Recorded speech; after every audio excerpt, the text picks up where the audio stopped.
L'éducation en Côte d'Ivoire a récemment fait face à des défis liés au manque de ressources et d'efficacité.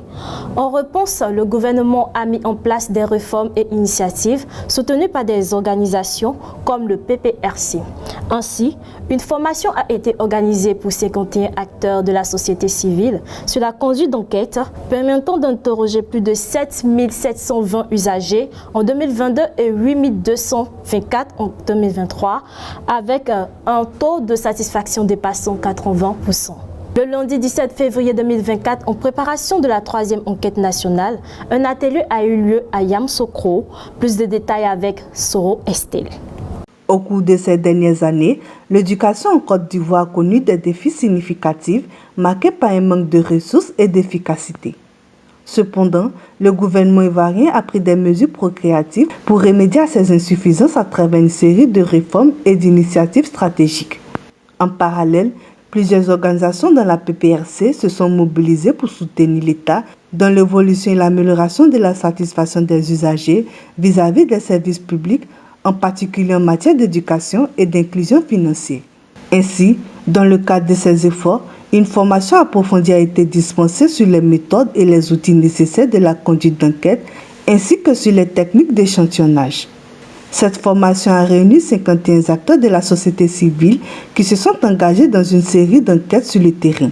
En 2022, la première enquête a permis d'interroger plus de 7 720 usagers des services publics.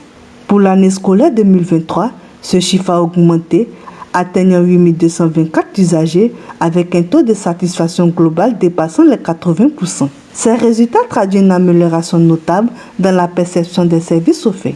L'atelier de ce lundi 17 février 2025 s'inscrit dans la préparation de la 3e enquête nationale de satisfaction des citoyens concernant la délivrance des services publics de base en matière d'éducation et d'inclusion financière. Cette enquête se déroulera en 2 étapes. La première étape consistera en un atelier de préparation visant à valider les outils de collecte des données, tandis que la seconde impliquera la collecte, le traitement et l'analyse des données, suivi d'une rédaction d'un rapport détaillé. Cet atelier qui démarre aujourd'hui s'inscrit dans le cadre de la préparation de la 3e enquête nationale de satisfaction des citoyens sur la délivrance des services de base en matière d'éducation et d'inclusion financière. Il s'agit déjà, avec l'ensemble des parties prenantes, d'actualiser tous les outils qui ont été utilisés lors des 2 précédentes éditions, de les mettre à jour et de s'assurer qu'ils sont toujours conformes à notre mission.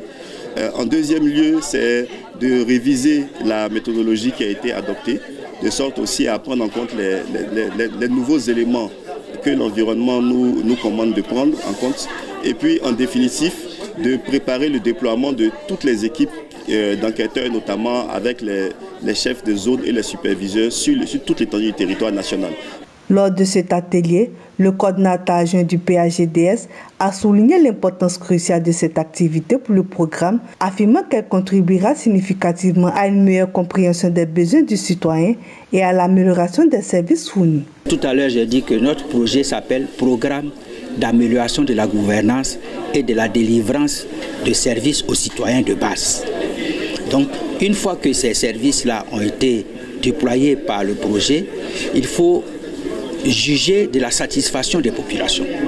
Et c'est dans ce cadre-là que j'ai tenu à remercier le PPRC qui travaille avec nous, qui a la lourde tâche de parcourir, comme vient de dire M. Abbé, toutes les régions, tous les districts et tout, pour juger de recueillir les données pour mesurer la satisfaction des populations sur ces thématiques que nous avons abordées, notamment l'affectation en ligne, la distribution des livres, la présence des élèves par biométrie, l'évolution de l'éparpillement et du trésor paix, trésor monnaie, qui est un instrument intéressant pour le gouvernement puisque ça permet de récolter les recettes directement et de reverser dans le compte unique du trésor. Les participants de l'atelier ont exprimé leur satisfaction quant à l'avancée des enquêtes, témoignant leur engagement à contribuer à l'amélioration des services publics. Nous avons entrepris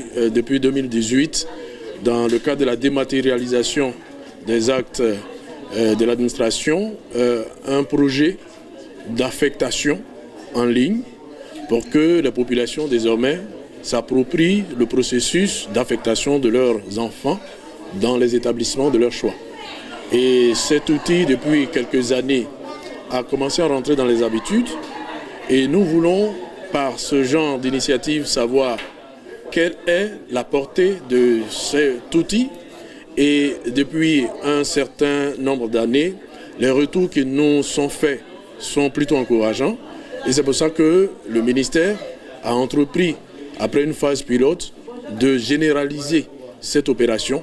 Et mieux, nous sommes aujourd'hui à l'aspect du second cycle où l'orientation en seconde est ajoutée au package. Il est important de rappeler que la troisième enquête nationale de satisfaction des citoyens sur la délivrance des services de base en matière d'éducation et d'inclusion financière débutera dans le mois de mars. Cette initiative représente une étape essentielle pour garantir les services publics tout en renforçant la transparence et l'efficacité du système éducatif en Côte d'Ivoire.